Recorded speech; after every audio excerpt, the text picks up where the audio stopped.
Hello, and welcome to another episode of Boundless Body Radio. I'm your host, Casey Ruff, and today we have another amazing guest to introduce to you now. Jill Salzman turns the mundane into inspiration and transforms the impossible into the achievable. Through defying expectations and breaking the rules, she succeeds in inspiring entrepreneurs to figure out what works for them by using meaningful action to create positive results. Jill is the author of the best business book in the world, Asterix, according to my mom, and the Amazon bestseller, Found It, a field guide for mom entrepreneurs. She has shared the speaker stage with Richard Branson, Sheryl Sandberg, Daymond John, Marilu Henner, and Desmond Tutu, among others, and professed her love of her ex future husband, Eddie Vedder, in her TED Talk on November 11th, 2011.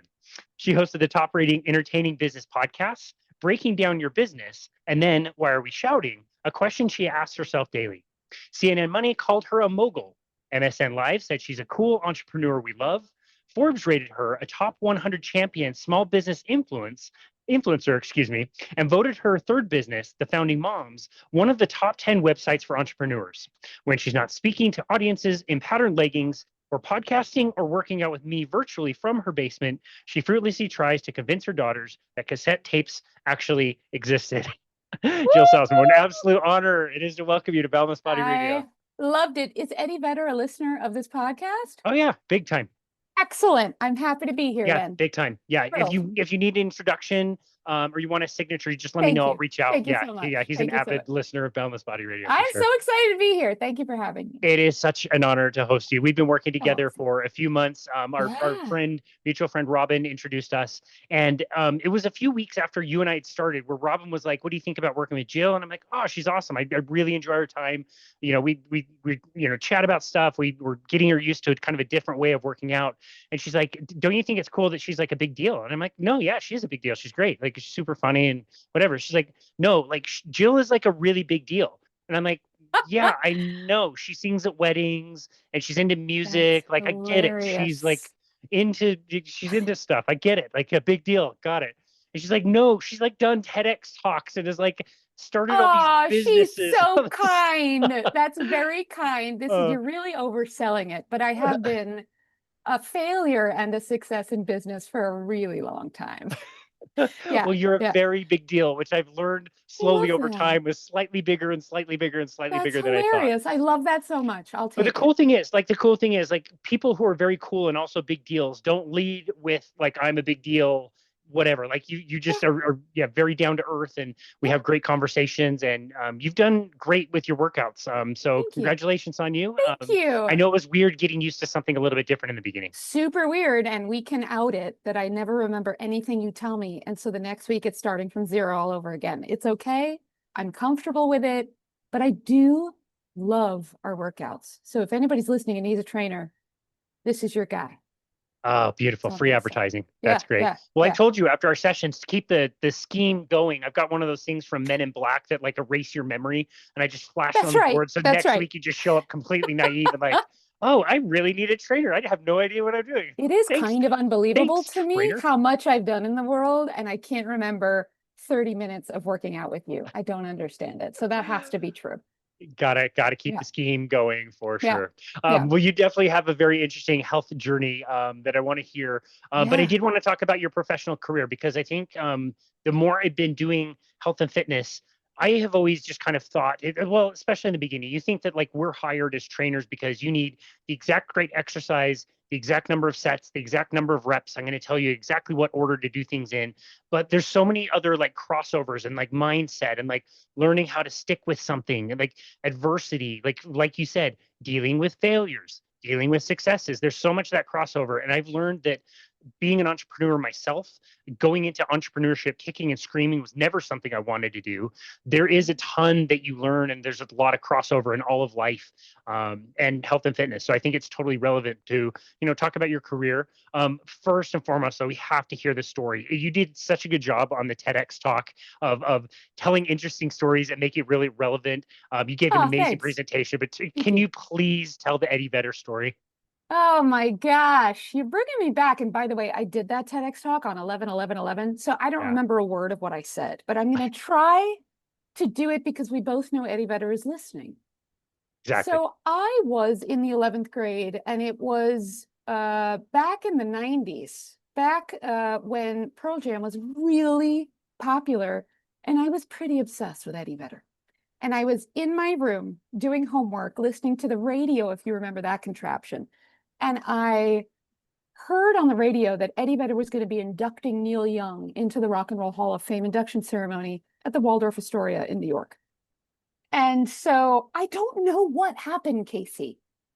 In like 60 seconds, I went from, do I stand outside on the sidewalk and wait for him to walk by and ask him to marry me, to picking up the phone, which at the time was a landline.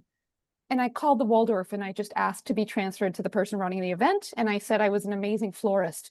Could you use a discount on your flowers for the event? And they laughed at me and they hung up because it's New York. And then I called back and I said, I'm an incredible waitress and my services are free. Are you open to having me? And they hung up on me. And so I called back again. I was 16, I was just like, who cares? Using my parents' phone. And I told them I was a reporter. And they told me, if you want to get in, you're going to have to fax a press pass request on letterhead to get in. So I did. And I asked my mom, what's letterhead? And then we designed this letterhead with this clip art that had a zipper on it. So I remember that. I became the editor-in-chief of Zip magazine all in one sitting in my kitchen. Faxed it in, actually got a press pass. Like, it's so weird to me, but this was pre 9/11. They needed no proof. It was just a request. So my mom put me into our brown and blue Oldsmobile station wagon, drove me to the Waldorf, which was 20 minutes from where I lived at the time. And I walked in, again, pre 9/11. So I just flashed this business card that I had manufactured, and they let me into the Waldorf, into this media room in the induction ceremony. So I interviewed Al Green and I interviewed Melissa Etheridge and I interviewed the Allman Brothers, and I didn't know who the Allman Brothers were. I was like so young, so non-appreciative of all the artists there.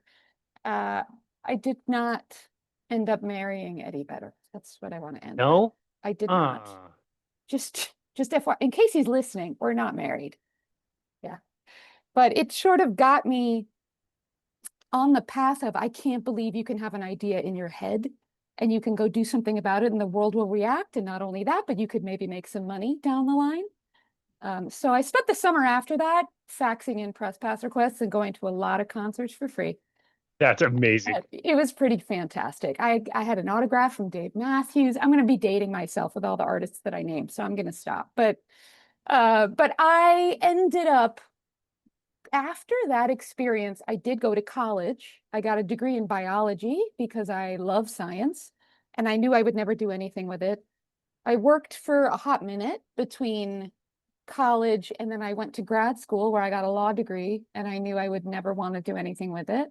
So after that, I was like, oh, there's no more school to hide in. Let me go and start company after company after company. So I'm currently on my 5th business. I've managed bands for a living. I've sold baby jewelry. I've created a community organization. And I am currently a business coach that helps people make more money. Oh. And that's where we are. Very cool. Yeah. Hiding out in school is a good way to say it. You don't need to worry about losing our younger audience. We've already lost anybody under like 30 years of age. When we mentioned cassette tapes in the introduction, they have no idea what a fax machine is. Yeah. What clip art? This is a very dated story that really ages me. So for anybody listening, I'm 96 years old. Yeah. Yep, exactly. Yeah. We know. No, I remember my grandparents they were the first ones in my like immediate circle that got like a PC with Windows, like 95 or something. And like opening up the Word document and clip art was a thing. And you could choose from like maybe like 20 pictures. And there were like these weird animated, like whatever pictures. And yeah, that's just as you were saying that. Yeah. Wait, hold on. It was on an Apple IIc computer. Do you remember that gigantic monstrosity? Probably not. Yes. Wait, were they the green screen ones? I had a green screen one. No, that was earlier. But this one, it took up the whole dining room table, oh my goodness. Clanking keyboard. Anyway. Yeah. My green screen, I remember, was functional, but you had to turn it on and then like walk away for like an hour. Like it wouldn't just like immediately like power on. I have no idea. Can you do the AOL sign-on sounds? Can you do it? I don't know if I can. I Oh, can't. yes. I No, can't. I'm yes. not going to do it. But That's hilarious. yeah, Well, one of the things that stood out to me, and you did a great job in the TEDx talk telling the story. It's a very funny story. You said, your mom, you parked and waited for you to get like kicked out or she whatever from the loved thing. it because she got all the It, stories from the limo drivers. Yeah. yeah, that's funny. Yeah. Oh, that's great. And I had a friend like when I was in high school that would like get us backstage in random places, and he would just say like, just walk like you belong there. Like, what are you talking about? We don't even have a pass. He's like, no, 100%. you just put your head forward and you just walk through. And like, we got to some pretty cool places because I followed him around. And so, yeah, it's a cool lesson. When I hear about the businesses you've started, the thing that I like the most, and one of your points in the talk is like, break the rules. You're making this up as you go, but also finding needs, finding something that's not already done that Yeah. needs to be done, and then taking the steps to be able to do that, and then Right. providing value for people. Tell us about the lessons you've learned in doing those Mm, things. Like I think that the baby jewelry thing, when you told that story in your TEDx talk, that's exactly like it would never occur to me that like, oh, somebody wants this. There must be more people that want this. I'm just going to start a business from nothing, and then I'm just going to like give this to right. people. Like that doesn't occur to me. You know what I mean? Well, you're saying it in a very big, giant, scary way. I did not ever sit there and go, I'm going to start a whole business around this. It was always, you know what? Somebody's complimenting my newborn and the anklets that she's wearing that have bells on them that I received from family in Thailand. So why don't I try to sell one of these online? And if somebody likes it, I'm just going to keep building. So it was always a tiny moment of, oh, I don't know where to buy these, or I don't know where to get these, or I don't know where to find this service. So let me test this out. I'm big on the testing because I've met too many entrepreneurs that have what they believe is a brilliant idea. And then they pay $5,000 to some analyst to decide that it's a great idea. Then they pay $10,000 for the supplies. And then they spend so much money building something that they don't even know people will buy. So I think one of my greatest lessons that I've learned over launching 5 different businesses and many more that we're not going to talk about that failed, you have to go ask people if they're going to buy it. You have to go and listen to that honesty. Because if you think it's brilliant, but nobody's interested, don't even bother. Don't even start. So I would test. I threw up a website and I started to sell these anklets, and it did grow. And that sort of proved to me along the way, oh, this is going to work. And when I started my 3rd business, which was the Founding Moms, I was just a mom who was suffering and figuring, how do you raise 2 toddlers in a home office while you're trying to answer a phone call, but the kid is screaming? I was just like, what are other women doing? I only knew women who didn't work, or I knew women who were corporate and had no kids. So I started a little meetup, and as they showed up and said, I need these answers, I would go find them. And so that business also just grew out of the buyer telling me what they needed. So I'm into the evolving a business step by step by step to grow it. And I'm also very much a believer in the person you are also must evolve if your business is going to succeed. So there are a lot of people you've probably spoken to who are like, yeah, my business is awesome and everything is great and wonderful things are happening and I'm making so much money and everything is amazing. Those people never grow and their businesses fail. I can tell you with almost full certainty because you can't succeed in business connecting to other human beings if you're stuck as a human being. Wow. Yeah, I love that. Thank you for sharing that. There's so many cool tips. And I think about what was the name of the company, the jewelry company? I called it Bumble. the Bumble brand because we sold Bumble bells because babies would Bumble bumble Bells. around in their anklets. Yeah. I like that. That's Yeah. amazing. I truly believe that and this definitely applies to fitness, and all facets of life. I believe that we create our own luck, and it takes determination, to be able to kind of get there. Like Yeah. if you don't start some kind of workout program, you're not going to be able to do the amazing hike that you want to do. Like it's not in your wheelhouse right now. But if you don't take the steps now and fail, and at least get started, you don't even get to have that opportunity. It's true Yeah. with so many other things, like a diet, changing your diet. It's not that easy, but if you want to be Oh, healthy and it's not have diseases later in life, managing chronic disease, then you have to do something now. You create that own luck, and then you never know what opportunities are going to come along, who you're going to meet, who's going to help you, what doors are going to open. And I think about that business, the jewelry business, and the story of like your cousins lived next to Gwyneth Paltrow's parents randomly, and like, why not throw out a bomb and say, hey, I'm going to send you this, like, who knows? And look what happened. I do think I live in a world of who knows. And I always like to try to do the craziest thing because you never know when it's going to work. And it's worked for me more often than not, which is crazy. It was Gwyneth, not Paltrow. It was Gwen Stefani, who lived next door to this family that I barely knew. And I sent off a package. I was like, could you just drop it off at her house? And magically they did. I don't know them very well, distant family. And then all of a sudden she was on PerezHilton.com, a picture of her kid wearing my Bumblebells. So then I got it into People magazine and I thought I could retire and I could not, but I thought I could for a day and it was great. That's a good day. That's a good day. It was a really good day. None of that would have happened. You would never had that opportunity had you not had the courage to at least go out and start that and take the steps and learn those things along the way and get, learn from your failings. Again, so applicable for all facets of life. I also wanted to talk to you about creating value and how big of a priority it is to make sure that you're always creating value for people. It's the most priority. It's the toppest priority. It is.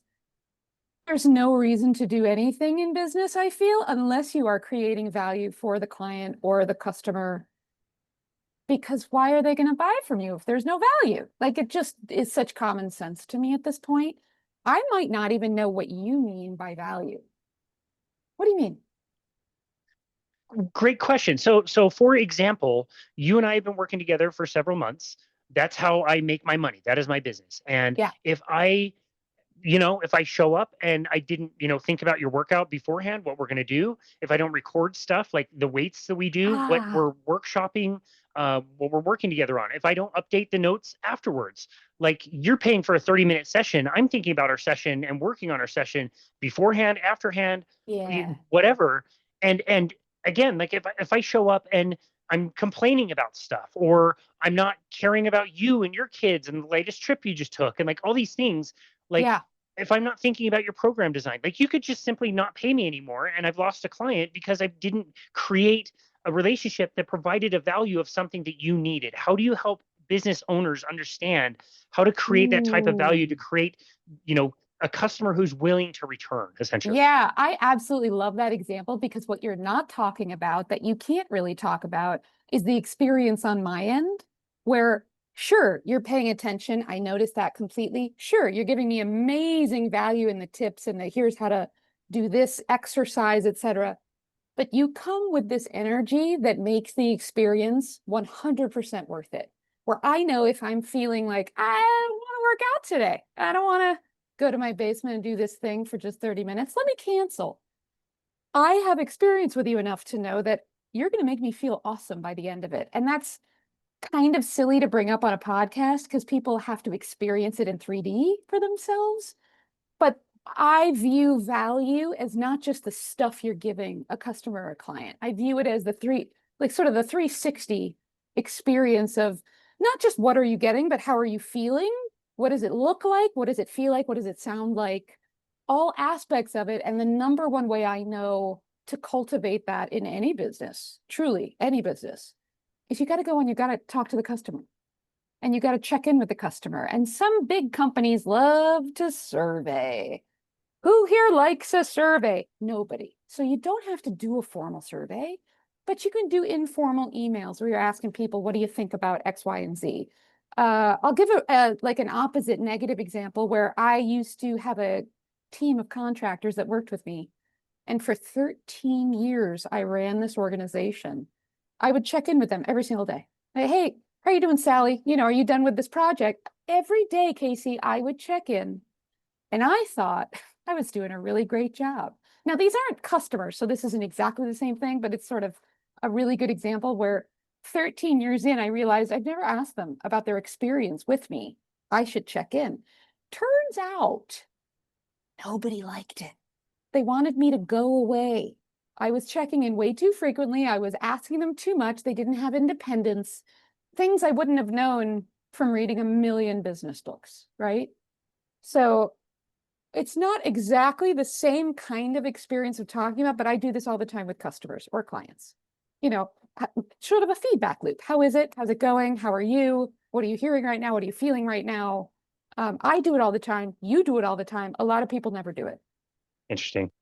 Wow. Yeah. Well, I was just telling you offline before this, a few weeks ago, I had to put my dog down. I didn't know really Yeah. where to go. Yeah, it's not the worst. I didn't know where to go. Like, I Yeah. don't go to the vet very often. I just decided to stop at a place like a mile away from my house. So I go there and, I don't know what a veterinarian, if it was a tech or a nurse, I don't know what they call it, but the girl comes in.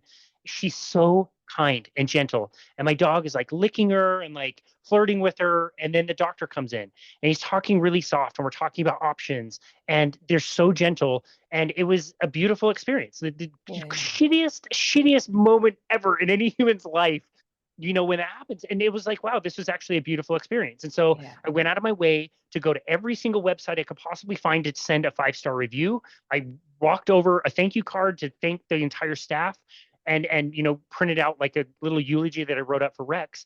And they just sent me a card in the mail with every single person on their staff. I didn't meet every single person on their staff. Personalized, we're so sorry to hear, better days, brighter days ahead. And it had this amazing story that I told you off air. Does it look like I'm crying? It just been like pouring crying with this story. But that's an experience that I'm now going to tell everybody. I've just Of told everybody course. on the podcast, like, go see these guys because they are amazing.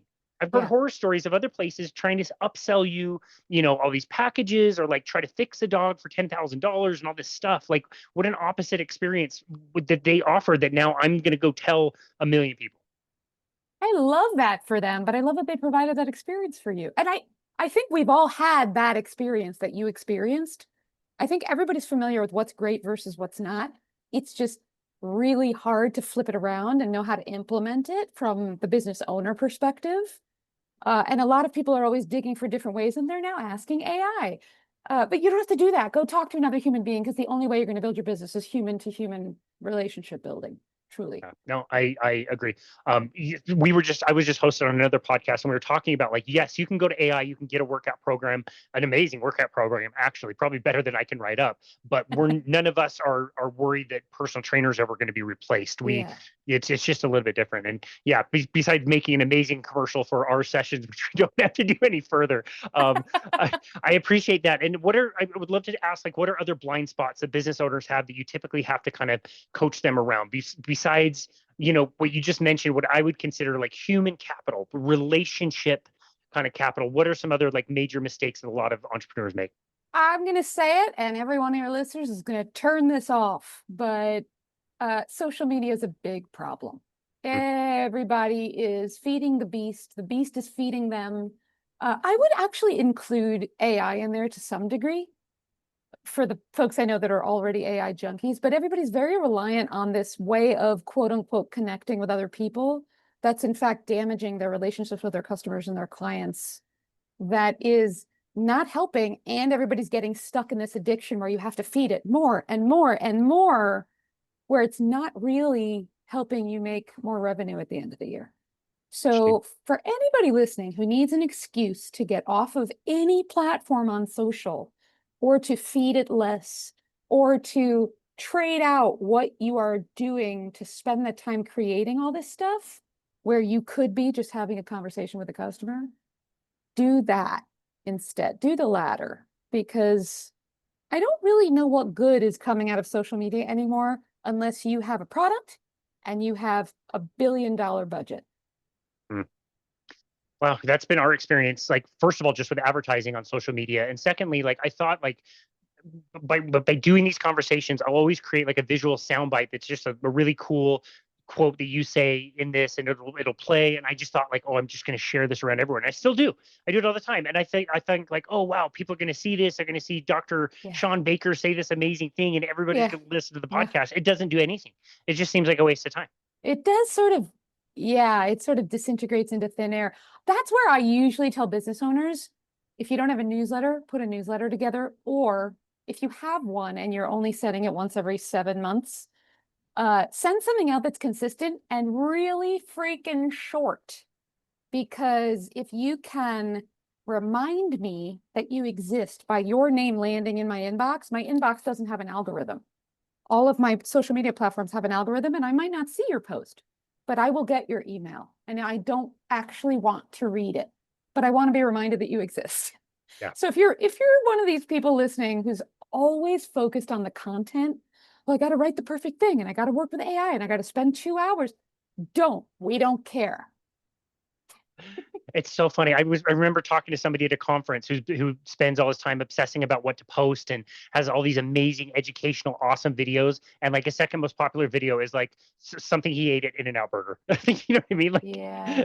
It's just always completely that way too. It's like the thing you think is going to go the least well is the best. Yeah. Yeah, that's Yeah. awesome. That's Well, pretty thank you for funny. that. I think those are a lot of really, really good tips, and you've got so much Yeah. experience there. I think that's really helpful. I have heard that email lists are one of the most valuable things you can start to collect and really prize. But anyway, let's talk about your upbringing. What did you learn about health, nutrition, exercise? Like, that era was different, as we all know. Like, most people are doing aerobics or doing very low fat diets. What kind of awareness did you have about the nutrition space, the workout space, as you Yeah. were, growing up and then starting your career and all that stuff? Yeah. I grew up with very different parents. They were immigrants who, one was obsessed with Oprah and did all of the diets that came across that TV show in the 80s. That's my mom. My dad is a fitness guy, played soccer all through college. So I sort of had two very different takes on nutrition, and I don't know what did it, but I was very aware of wanting to feel healthy from a really young age. And I fortunately wasn't one of those women who started out with a lot of disordered eating in high school. And I never ventured into that, but I was very aware of what made me feel like crap and what made me feel really good. And I always wanted to feel super good. So I think as early as college, I started to go and have a visit with a nutritionist here and there just to get the latest tips on what I should be doing. When I had my first baby girl, um, through a series of events I don't need to get into, it turned out that I had, I forgot what it's called, but sort of like the warning signs of colon cancer. Like I had Oh, the pre-cancerous stuff. That was not fun to find out. And so I think that began I'm actually going to pay attention to exactly what I'm I'm putting in my mouth. And so I spent a ton of time researching and researching some more, visiting with some nutritionists, not knowing what I was doing. And I realized, okay, colon issues, I'm going to become vegetarian. So I did that for a really, really long time. I tested out, I watched that movie with Joe the Juicer, and I ended up doing a 30-day juice fast. I fat, don't sick, remember and nearly dead. that one. And then after that juice fest, it was one of those where it was really hard to do, but then I felt really good at the end of it. I did not yet know how much sugar I was drinking. I decided, you know what, vegetarianism, that was a fun challenge. Let's head to veganism. So then I moved into being vegan for about 8 years. Eight Uh, years. I didn't know that. yeah. Maybe 7, but I think it was 8 years. And I was bored at home one day, not feeling so great. And I turned on the TV, and there was this, how it sort of looks like Instagram, lots of squares on my screen. I don't know if it was Netflix. And there was this bright yellow background to the name of this movie that just said fat. And I had seen every single nutrition movie I thought until then. So I clicked on it, and that changed my life. I learned in one movie how bad veganism and vegetarianism could be for a person. And so I thought, just like I did with business ideas, I thought, you know what, I'm just going to go test this out. So for a month, I changed everything into pretty much, I guess it's a keto diet. I don't know what it's officially called. And I just took out all grains, all sugars. I felt good enough that I roped my husband into it. And the two of us decided, you know what, let's do this for as long as we can stand it. And we have not gone back. Wow. Yeah. I didn't know the depth of that particular story. So the movie, the cover is very striking. You would have seen it on Amazon Prime, most likely. I think is the Okay. landing place Perhaps. where it came out. And yeah, you just see this big word called fat made by Vinnie Tortorich. We've hosted him on the show several times and talked about how he made that. And he's sitting in that chair with the fireplace. He was actually, I learned this later. I think he was near a conference that was happening and kind of like coaching some of the people that were attending the conference. And I Oh, think that hilarious. whoever did the conference was not too happy about it, and they maybe had like a little bit of a feud. But that's where he got all those great interviews all in the same place. And it was just a hotel room, basically, like is Oh, where that's really he did clever. all of I that. mean, it was sort of like this combo of storytelling and science that, again, I was a bio major, so I need the science. That sort of it just had me saying, wait, is this real? Because it was the antithesis of everything I had seen on Instagram selling veganism. It had been the antithesis of everything I was told growing up: stay away from butter, stay away from all the things. And so when I started it, I will say, of all of the adventures I've had in nutrition, this has been the hardest and has been the most valuable. Wow. Like, it's unbelievable how it has worked. And so my husband and I keep telling each other, well, we said that about veganism for a good 4 years because we felt great at the beginning. And then it started going downhill. And so we continued that sort of like, well, we don't know if this is going to work long term, but it feels really good right now, you know? Yeah. Yeah. I love that. Yeah. Wow. Well, I've made this offer for years and years now. I'll make it again here. If any of you listening, or any of you watching, if you have to pay to watch Fat 2, Beyond Impossible, or Dirty Keto, any of Vinny's movies, if you have to pay, you message me personally and I will personally Venmo you whatever you paid to Stop. rent and That's watch them. amazing. I put that out for years. I've had maybe like two or three people ever take me out on it, but I will Venmo Wow. you the money to rent that movie or buy the movie or whatever you have to do. They are so well done and they are life changing. So So well done. So well done. And I mean, I will be honest, I got so hooked, and then my psyche, I don't know, my mindset was so resistant after you sort of get off the addiction of sugar and you start wandering into, wait, now I got to keep doing this? I can't go back to a Snickers? Like, what? Wait, it's so confusing for how we are ingrained in the brain that I ended up paying 20 bucks a month to join Vinny's community so that I could just keep getting this feedback loop of, no, no, you're on the right path. No, no, you're on the right path. I listen to a lot of podcasts. That is how I was introduced to our dear friend Robin, because she's gotcha. featured in his stuff, which is how I got introduced to you. So the whole community is gorgeous. And it really has changed my husband's life. And I want to say it's not just about body size. It's not just about like the feeling good thing. I have found that I have never eaten in a way that's changed me enough that if I'm performing musically, I sound different. Like if I'm in a session with a coaching client, I I can see things now with such clarity that everybody talks about mental clarity, but like it didn't really happen for me till this. It's um it's pretty amazing, and you have to It, do it for yourself to know. it's striking how often you hear that. I started this for weight loss and I'm at this place where I don't even care about the weight loss. I'm on the path. Yeah. I'll lose the weight that I lose, but now my joints don't hurt. Now I'm not Right. bloated all the time. Now, like my skin conditions just kind of went away. The brain fog lifting is incredible, and you just like, yeah, like you've been playing with fasting this year, and it's like, cool. Like, do you want to eat lunch? Sure. It's so nuts. I Do you have actually can't believe I'm the person who's like, yeah, let me try it, because that was, I mean, I just pooped all over people who are like, yeah, I just fasted for 24 hours. I was like, screw you, buddy. Okay. I'm not doing that stupid crap that's probably really dangerous for you. And then after talking with you enough, I don't, maybe it's because I trust you. I tried it once and I felt so good at the end of the day. I was like, what is this? It's so confusing, frankly. So confusing, but it feels so good, and it ends up being such a bonus that I don't think I could go back ever, ever. Yeah, no, it's amazing. And again, you just took this amazing trip to Thailand. I did. And that's where that tool in particular is one of my favorite places to use. Like when you're traveling, of course, you want to experience all the foods, you want to try a bunch of stuff. It's just so different than like, going to Disneyland as a teenager. And it's like, where are we going for breakfast? What are we having at 10 Yeah. a.m.? Where are we going Yeah. for lunch? How much time did you actually spend in the park versus like you Right. spending time around Right. food? Like, yeah, I could eat, or I could go paddleboard, or I could go on a walk, or I Yeah. could go have a conversation with somebody. It's just, it's so hard because, like you said, it's confusing because you know that if you eat less, you know what happens. When you eat less, your body drops its metabolism and you're going to gain weight.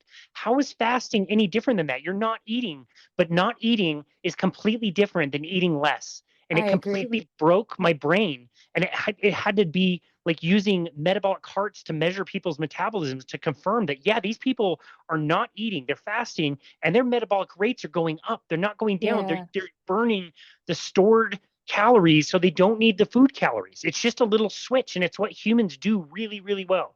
It's insane. It's insane. I did forget to add into my health journey that I also spent 8 years from college through whatever 8 years is, having been diagnosed with PCOS. So I was on metformin for 8 years, Wow. which also led me to those fears that any woman that's been prescribed metformin is always told, well, you might not be able to have kids. And so it became like that much more important to me. I got to take this into my own hands. Like, still don't know if I ever needed the metformin. Like, I still don't know if I was misdiagnosed. I don't know, but I don't want Yeah. that to happen anymore. So this change has been life-changing. And by the way, my husband was pre-diabetic. He had back pain literally all of his life from the age of 12. Has none of it now. None of it. He's running for the first time in his whole life. He has all the symptoms of diabetes disappeared. Everything is better. Everything is better. Okay. That's amazing. Yeah, I was going to Yeah. ask about him and his story. Before we get into you, not only you, but the rest of the family as well, can you take us back to the stint in veganism? That's one of the longer ones I've heard. Can you tell Yeah. us like how I mean, this is a stupid question, but like how vegan were you? Like were there cheats? Were there things sneaking in? Or can you say hand over heart for a good 7, 8 years, you were pretty darn vegan. You gave I it a don't know really what you good, mean by cheat, but I think I'm the kind of person that's if I'm going to do something regarding food, I'm going to do it. yeah. So it wasn't like every third meal something snuck in. No, it was 99% vegetables. It's like so weird to say this now, considering what I eat now.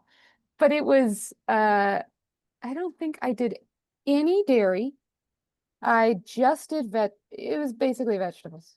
That was really So it. that's doing veganism like really consciously, because a lot of times vegans can get into like a lot of baked goods, which are vegan, like a lot of like uh, again, like breads or But you know grains what or I did whatever. do? You're right about the grains piece, but it wasn't, I love bread the most. It was not the bread. I feel tricked when I say this. I ate a ton of hummus and all Hummus. of this kind of like healthy, quote unquote, healthy food that was super carby, but I thought it was super healthy and I didn't pay attention to carbs. I didn't know anything about it. So I was just like stuffing my face with hummus every day, every day. Yeah.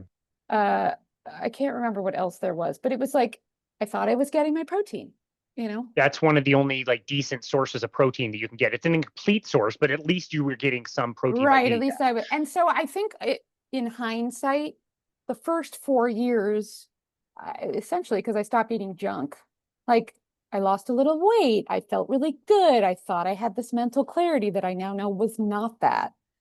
And then everything started to go downhill. I started to That's feel where I was really going to go next. bloated. Yeah, I started to feel bloated and tired and like I just couldn't get going. And so I started blaming everything outside of veganism. It must be hormone shifts. I must have a thyroid problem.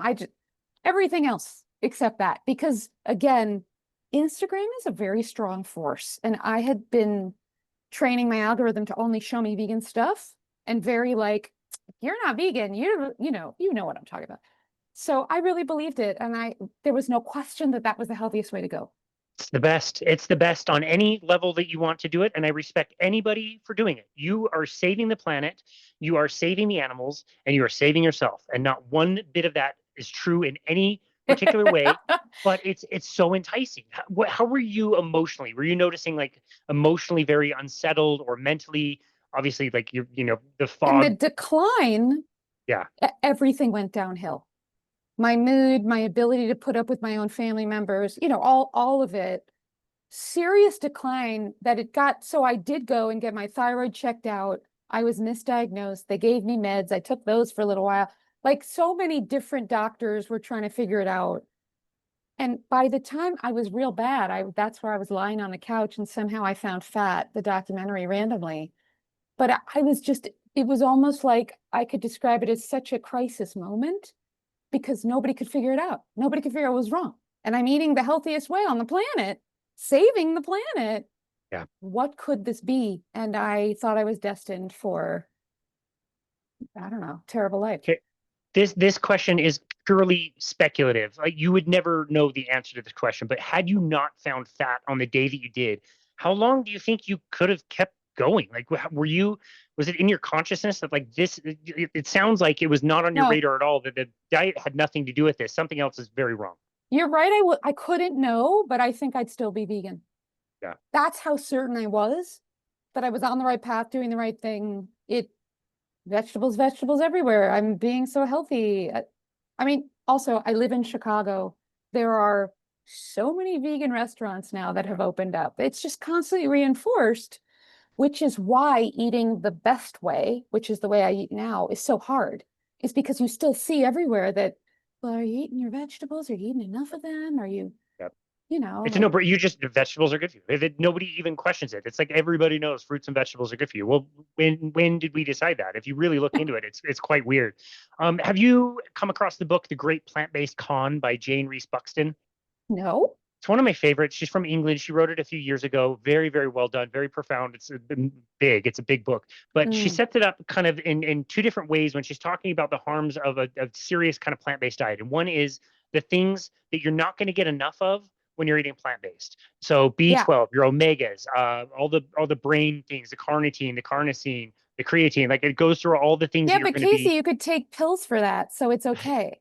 That's the argument too, is like a vegan diet would not have been possible to do even like 40 years ago, because today, if you are privileged and you are smart, you can buy supplements and maybe kick the can down the road a little bit, depending on if you can even absorb the supplements anyway. So she sets it up as like, these are the things you're not going to get, and here's all the things you're going to get too much of. And so this is now the lectins, the phytates, fiber, whether somebody actually needs a ton of fiber. And one of the big ones is oxalate. So I had a question about this one specifically because we hear horror stories all the time.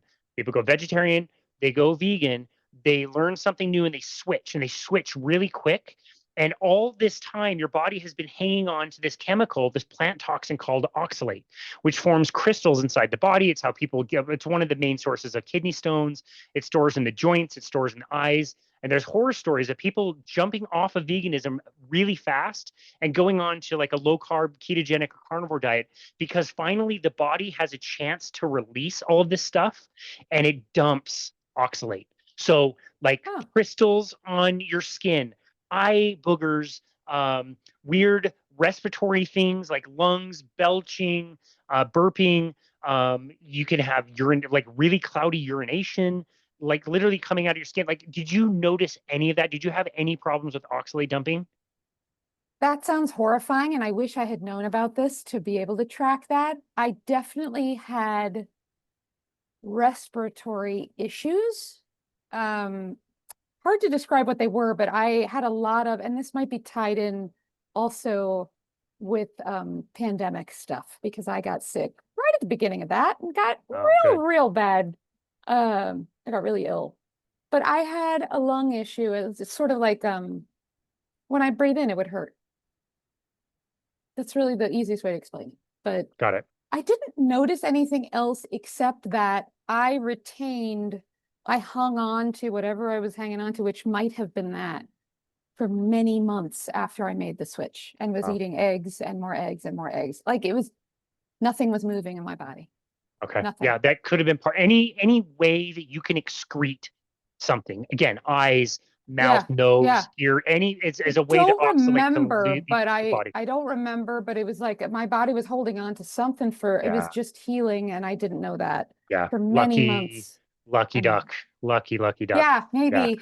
Yeah, that's amazing. Maybe. Okay. Awesome. Yeah. So it sounded like your husband was on board immediately. How do you guys like? How was the transition period? Was it difficult? Were you feeding the kids a little bit differently? Were you kind of sticking with a little bit of the same principles? Like, how did it go with the rest of your family? Yeah, I don't like to demand that my kids eat a certain way, that they have to eat like I do because they're teenagers and I want them to learn the hard way. I sort of want them to do their own research and take in what they need to take in. So he and I switched, but because he and I switched, we're buying a lot of meat now. We're buying a lot of eggs. There isn't a lot of alternative in the house. So here and there, the kids will eat their spaghetti. Uh, but we're focused on us to be examples for the kids. And the two of us, I would say for the first 8 months, it was just, we had a really hard time. Yeah. Why can't we have this? Wait, no, no, no, you can't have that. Like a lot of reminders and a lot of, thank God we did it together because I don't know if I would have survived doing it by myself. That's how Yeah. hard I found it.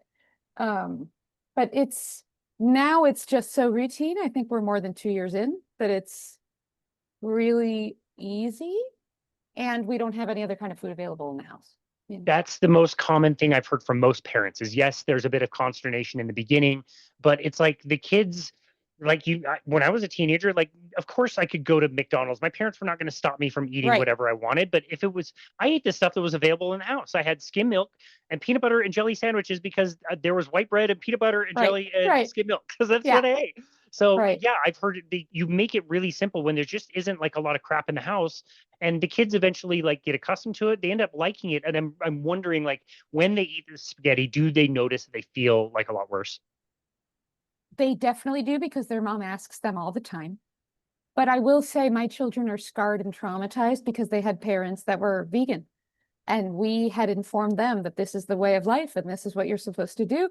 And now that we've sort of done a total 180, 360, whatever, complete switch, they feel a little betrayed and they don't know to trust that this new way is the way because we told them the other way was the way.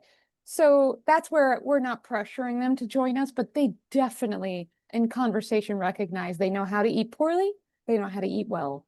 And that's really all I need because they're going to go off and I'm pretty confident they're going to be great adults and know how to feed themselves. Yeah, Yeah. that's fantastic. Yeah. Okay, so you mentioned Vinny's group. I Yeah. did, so in the low carbohydrate ketogenic carnivore space, obviously we're all very clicky. Our mutual friend Yeah. Robin and I, like we've been half joking about starting a podcast called like Keto Clicks or something, where we talk about all the gossip in the keto community and just hang out with Yes. you. And Yeah. we always I have like love a that. story of something we've heard, whatever. We'll never do that, but anyway, it's funny. Um, there's lots of different groups. There's lots of different people that have communities. You're going to connect with whatever community you connect with, whether that's on Rivero or butter, butter, bacon, meat, eggs, whatever gang. There's lots of different like places you can sign up. People do coaching programs, all that stuff. I like Vinny's group the most for two reasons. First of all, it's dead simple. What is it? NSNG. What does it mean? No sugar, no grain. Does it have sugar? Does it have grain? If it does, don't eat it. Anything else? Do we worry about seed oils? Do we count your protein? How many calories you eat? We don't care. No sugar, no grain. What do? Don't Yeah. eat sugar, don't eat grain. Yeah. That's it. Yeah. So easy. And then secondly, because I think part of the like how that fosters a more open community and opens things up, like you could very well have a vegan and a carnivore in the same group with the same rules. No sugar, no Right. grain. Right. That could happen because it's so open. It's also occurs to me to be one of the friendlier groups. Like in Austin a few years ago, Robin invited me out to go to dinner with a bunch of strangers from this group, the NSNG group. And we go to a barbecue joint and it's like this lovely time with all these amazing That sounds, people with awesome stories. Everybody's eating slightly different. Maybe I didn't have the oh, pickles, but that guy had the pickles. He's having a beer. Like it's just not that big of a deal when everybody's together and we're like in the same yeah. thing. We're just like avoiding sugar. So can you tell us a little bit about your experience and the time you spent with the no sugar, no grain kind of groups and community? Yeah, I think I just wanted continuation from the four documentaries that he made after I watched Fat, immediately was Fat 2 and then the other two. So I wanted to hear, I needed repetition. So I wanted to hear from him over and over again. And when you join this group, he does a video, like a live Zoom every 2 weeks or every month. I can't remember the frequency. So a lot of the time he's answering people's questions and it's the same thing over and over again. And that's what I needed for a really long time. Because again, your brain works in funny ways. And I would just be fighting back like, this can't be real. This can't be real. No, I was told growing up, stay away from butter. So I needed to hear it 15 times. No, no, no, no, butter's okay. Butter's okay. And I am not so much a participant anymore. Like I don't Cool. go as much because I don't need it as much, but I love everybody there. Yeah. Yeah. Good. Yeah. Yeah. No, that's awesome. You do need the Yeah. repetition. And if nothing else, to hear that you're not this crazy whack job, there's other people out there that are also trying this that do have questions. And yeah, maybe they are all the same questions, but that part is Right. very, very validating as Yeah. far as like the group. So is that still Totally. something you recommend to somebody who's new? Like get in a group, whatever. You don't need to stay there forever, but this can be If they pretty need helpful. the support, yeah, if you need the repetition or you don't want to feel crazy or you don't want to do this by yourself, there is nothing better than a group support, a mastermind, something you want to join. I mean, Vinny has a podcast like you do. You could listen to both of you all the time. Highly recommend all the time. But there is more personalization, and you have the opportunity in Vinny's group to go ask him a specific question. That's the only one I know. I don't know any others. But Yeah, I'm gotcha. sure there's And it support is in ways. it is unverified whether Eddie Vedder listens to Vinny's podcast. We don't That's know. true. That's true. So Eddie, if you that's could call in and let us know which ones you listen to, I'd appreciate it. Thank you. Amazing. Yeah, amazing. Okay. So there was a point recently where you decided that you wanted to do some exercise, some strength training. Tell Take me out of the equation. Like obviously we work together, that's Okay. fine. We've Yeah. advertised Casey enough, that's fine. Okay. But the decision to do strength training, again, when you're coming from, the message from the 80s is the aerobics and the, you people are running and jogging and yeah, oh yeah. I Oh remember yeah. Oh I yeah. would I would wake up on Saturday mornings so excited to watch Sesame Street, which I think would start at like 7, and at like 6, 6:50 when I turned on the TV, it would be the local BYU TV channel, and it would be the dudes doing the aerobics exercise with the outfits and Yeah. everything, and like yeah, I That's just drive me awesome. crazy. Like get off the TV, I want to watch Sesame Yeah. Street. Yeah. Um, anyway, that's another idea that gets ingrained. Like, how has your perception of exercise changed, and what made you think like I should probably be doing some strength training? It started with strength training when I was in the 11th grade. Wrestling coach at the high school came up to me and said, "You look like you would be really good at strength training." So he took me to the weight room and he taught me how to do all of this weightlifting, which Wow. I did for that year. I know. And then I went off to college and I thought I was going to be a runner like my dad, the soccer player. So runner is a little strong. I thought I'd jog my way through college, and then I had a goal of running a marathon because my mom used to cry at the TV watching the New York Marathon, and I thought it's so touching for her. I want to do that. So I trained for not the New York Marathon, but I trained for one, Santa Clarita in California. Then I thought I want to do one where there are more people standing on the sidelines, so it's not so dead like in Santa Clarita. So I trained for the Detroit, hurt my leg like 2 weeks beforehand. So I trained another year, ran the Detroit Marathon. Again, I hopped it. I jogged it. It was real slow. I just went real slow. And I realized my body is not built for running because my knees were a mess. And so I stopped running. Did I? Maybe I didn't for a few more years. I ran for a long time. And then my knees became such a problem in no major way, just like slightly painful. I thought maybe I should stop. So I did. I bike. I do a lot of cardio. I bike, I swim, I walk.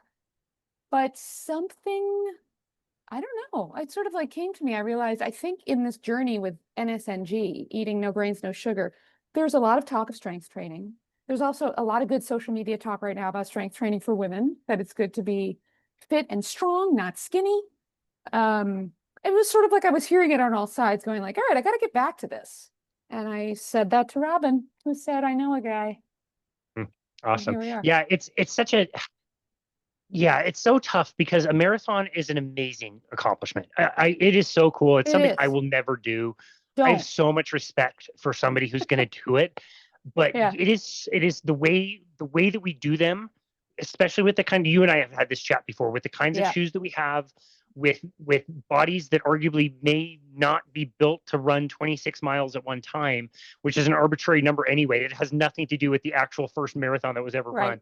It's tough because the numbers that we hear for injuries while you run are super high. It's really, really, really high. There's a guy I see in my neighborhood all the time, has been running, and recently I see him walking around and he's got this crazy limp, and I don't know what happened, but you can tell he's hurt. And now whatever reason he was doing, maybe he loved running, and that's great, but it's just really tough because the likelihood of you getting injured is quite high. 100%. And if you have seen Welcome to Wrexham, have you seen that TV show? No, I haven't. I need it. That's the documentary version, right? It is. It's about soccer, and it doesn't really matter, but Ryan Reynolds and this other Hollywood dude own this soccer team in England. That's and right. So it follows them. I was gonna say, if you watch the show, there's a guy in the show who decides to go run a marathon, and the injury he gets has nothing to do with his legs. He gets serious nipple injuries. I'm gonna share no more. Yeah, but you can get all kinds of injuries. Yeah. Wow. Okay. Yeah. Well, that's on my watch list then. For sure. Yeah. That's on my watch list. Jill, this has been amazing. You have such a cool way of educating and entertaining at the same time. Thank you. We're going to tag up your TEDx talk and recommend that anybody go and watch it. Yes. It's been over, 14 years. Are you going to I was going to say, it's a really long time ago. I'm waiting for an idea worth sharing that I have to do another one about, but maybe. I hope you do. Maybe. Yeah. I hope you do. You did a great job. Your presentation was good. It was funny. You had the crowd there. Everybody was paying attention, and it was really good. You did a great job. Thank you so much. That's awesome. And it's been amazing to get to know you as well. And thank you for coming on to share. Thank you for having me. I love this because you're my favorite trainer of all time.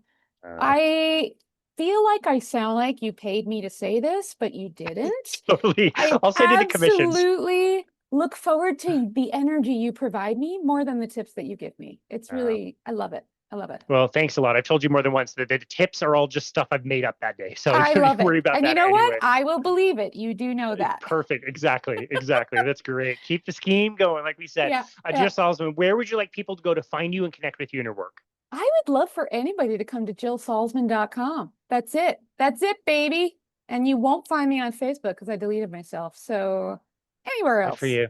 Do you miss it at all? Absolutely not. Not for a single second. I would probably miss the memories section. I like looking at memories. I post my Wordle result every day, and I've got a cohort of people that also post their Wordle every day.